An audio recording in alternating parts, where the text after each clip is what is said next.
Nah, saya bahas dulu bagian depan dari Mitsubishi Lancer SL ini teman-teman. Ini mobilnya tuh desainnya kotak karena ya mobil zaman dulu, mobil tua jarang lah yang membulat, pasti desainnya mengkotak seperti ini. Nah, untuk bagian depan dia instrumennya ada headlamp, ada lampu sen. Cuma saya seneng dari bahannya, kenapa? Karena ini bahannya tuh kaca ya, bukan mika seperti mobil-mobil zaman sekarang. Jadi ini kuat banget, dirawat sampai tahun 2021 ini masih kece. Nah, untuk sedangkan bagian grillnya nih, bagian grillnya saya suka banget. Kenapa? Karena ini dia memanjang seperti ini. Lalu ciri khas gaya-gayanya tuh gaya-gaya rally, karena mobil Mitsubishi Lancer SL ini dia dulu salah satu mobil yang dipakai untuk balap. Nah, di bagian tengah ini sudah ada logo kebangsaan dari Mitsubishi. Dan untuk bagian bawahnya ini lampu senjanya tuh bahannya masih mika plastik ya, beda sama bagian headlamp. Oke, ini untuk bagian depan. Kita lanjut bagian kacanya.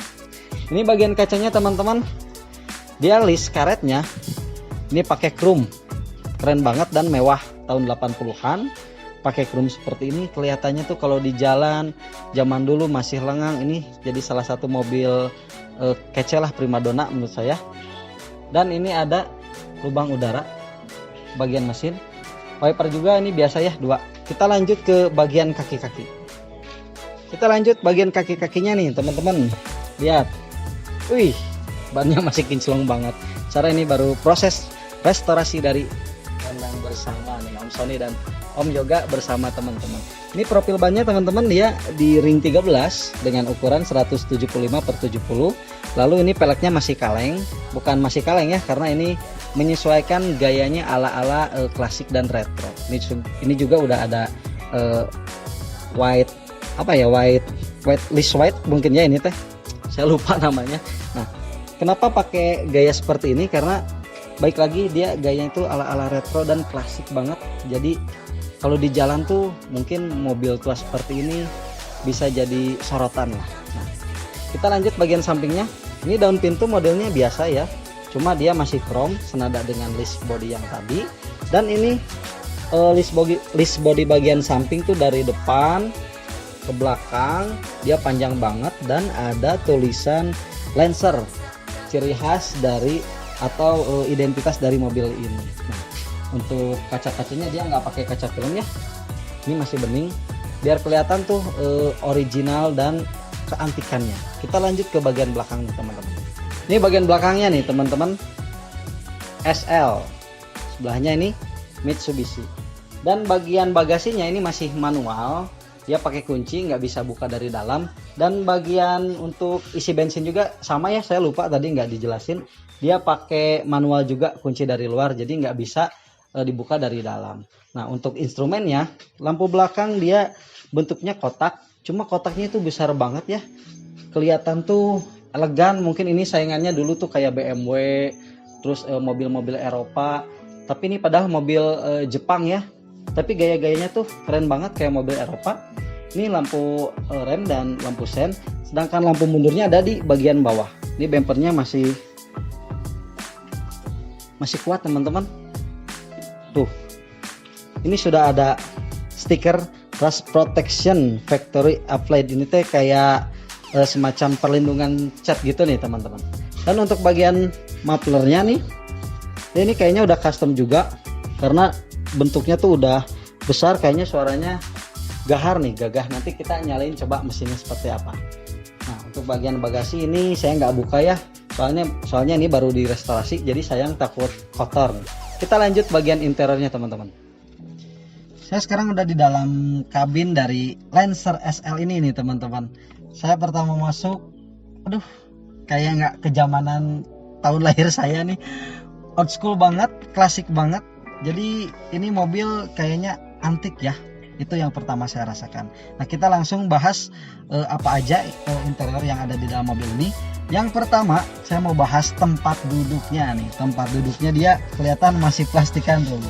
Ini masih plastikan, kenapa? Karena ini baru direstorasi, dia diganti joknya, kulit joknya, tapi dia pakainya yang ori.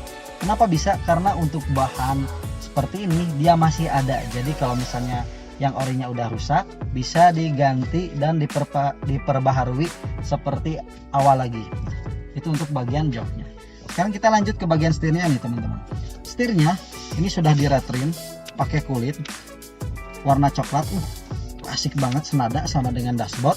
Dan di tengah udah ada lambang Mitsubishi juga dan lambang klakson. Untuk bagian kanan dan kiri dia biasa untuk pengaturan wiper dan lampu.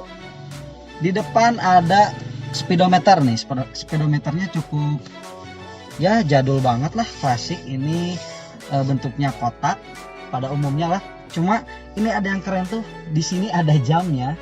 Jamnya itu masih analog dan dia berfungsi dengan baik. Ini keren banget. Mereknya apa nih? Quartz. Nah, ini keren banget teman-teman. Jamnya analog dan dia kayak jam dinding aja gitu. Tek, tek, tek. Keren banget ini di speedometer. Nah, untuk bagian tengah dashboard ini udah ada pengaturan AC. Ini kisi-kisi AC-nya masih terawat. Pengaturannya juga klasik ya. Ini ke bawah ke atas aja. Dan di bagian bawahnya ini pengaturan AC-nya tuh ada arah semburan yang cukup lengkap. Ini tombol AC dan ini level kipasnya. Sedangkan untuk sirkulasi udara bisa diatur juga nih, walaupun mobil tua ini bisa di dalam kabin atau dari luar kabin. Lalu nggak salah dong, ini ada lighternya. Cara zaman dulu tuh lighter tuh berfungsi bukan buat charger. Zaman dulu tuh jarang lah ngecas handphone di mobil. Ini pasti untuk kita nyalain rokok. Cara biasanya cowok-cowok zaman dulu tuh rokoknya kuat nih. Tapi ini ada tulisan nih, no smoking. Gak tahu, kayaknya yang punyanya nih jarang ngerokok atau mobil ini nggak boleh dipakai untuk ngerokok biar aromanya tuh wangi. Di bagian sampingnya udah ada tulisan Lancer juga. Dan ini ada storage. Wih, dalamnya lihat.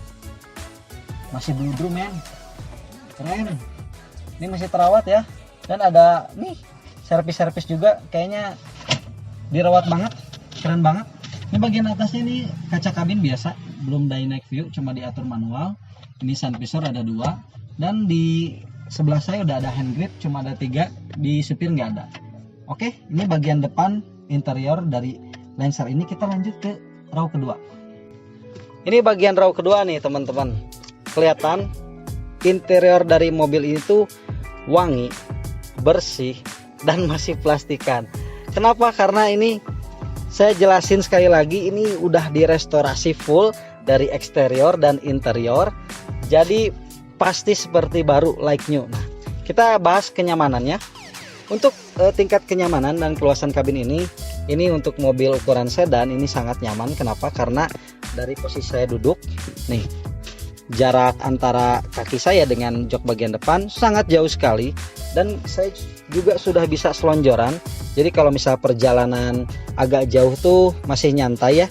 Cuma kalau untuk perjalanan jauh mobil ini kuat nggak ya, saya belum tes. Mudah-mudahan nanti bisa dites sama pemiliknya keluar kota, jadi kita tahu dia kekuatan dari mesin mobil ini.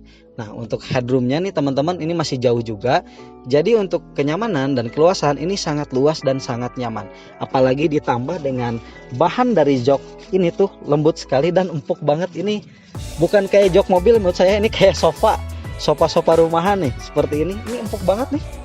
Cuma ini emang zaman dulu tuh nggak ada headrestnya, dia polos mendatar seperti ini. Dan di bagian belakang tuh udah ada speaker ya, 2 buah. Dan ada raknya juga, kita bisa nyimpan barang atau nyimpan boneka, hiasan, bisa. Untuk bagian atasnya ini udah ada lampu kabin. Dan ini juga kayaknya udah diganti ya, bahan yang sama dengan bahan jok dan door trim. Ini untuk buka windownya teman-teman masih manual. Dan bagian depan juga itu masih manual, saya lupa jelasin. Cuma ini ada, saya buka dulu ya. Keren. Lagi-lagi ini buat yang suka ngerokok nih, laki-laki zaman dulu ya. Bayanginlah sama temen kumisan ala-ala tuan tanah pakai cerutu. Wah, keren banget. Tinggal buang abu rokok di samping door trim. Zaman dulu tuh disediain kayak abu-abu rokok seperti ini ya, tempat abu rokok di kanan dan kiri, di depan juga ada. Jadi ini mobilnya tuh klasik, antik, dan kalau zaman dulu tuh real man banget. Kita langsung lihat ruang mesinnya, sekalian cobain nyalain mobil ini. Gimana nih suara mesinnya, halus enggak, terus dia berapa silinder, berapa kekuatannya. Kita langsung bagian ruang mesin. Sekarang kita cobain nyalain mesin mobil Lancer ini teman-teman. Bismillahirrahmanirrahim. Mantap. Ini mobil tahun 83 nih, tahun 80-an, sekali starter masih cekur. Nih teman-teman, lihat. Bersih sekali, bersih banget. Percaya nggak kondisi ruang mesinnya seperti ini? Enggak lah, ini dulunya tuh sangat kotor, sangat buluk. Cuma ini dapat sentuhan ya, jadi bersih banget di salon. Dan ini saya mau jelasin mesin dari mobil ini, dia 1400 cc, 4 silinder. Ini mesinnya tuh arahnya tuh seperti ala-ala Kijang ya. Ini filternya dan radiatornya tuh cukup besar. Radiator ini apa, kipas untuk radiatornya tuh cukup besar ya ini tuh. Dan bagian radiatornya juga ini emang besar juga sih teman-teman. Jadi kipas dan radiator tuh sangat besar, mungkin untuk memaksimalkan pendinginan, karena ini AC-nya juga dingin loh teman-teman. Cuma sayangnya tadi waktu saya nyalain mobilnya ini bensinnya habis, jadi saya nggak bisa cobain buat jalan-jalan mobil ini. Ini akinya pakai aki basah. Dan ini master rem ada 2, ini untuk reservoir washer, ini reservoir radiator. Panbelnya tuh tipis ya, kecil. Mungkin emang zaman dulu tuh nggak besar-besar, cuma ini selang radiatornya tuh gede banget nih. Kayaknya untuk sirkulasi perputaran air radiator ke mesin biar lancar dan biar maksimal tuh dinginnya. Oke, mungkin cukup teman-teman untuk bagian mesin seperti ini. Asalnya dari zero to hero, keren banget. Oke teman-teman, mungkin segitu review saya tentang mobil Mitsubishi Lancer tipe SL ini yang sudah direstorasi oleh Kandang bersama Om Sony, Om Yoga, dan kawan-kawan. Mudah-mudahan informasi ini bisa bermanfaat. Dan bagi penggemar mobil tua, jangan takut, jangan khawatir. Kalau kalian mau meminang mobil tua seperti ini, terus pengen restorasi jadi bagus, jadi rapi, datang aja Kandang bersama, oke? Yang belum klik tombol subscribe nih teman-teman, jangan lupa klik tombol subscribe terlebih dahulu, lalu kalian like dan sertakan komentar kalian di kolom komentar. Nah, terima kasih, saya undur diri dan salam Eka TV.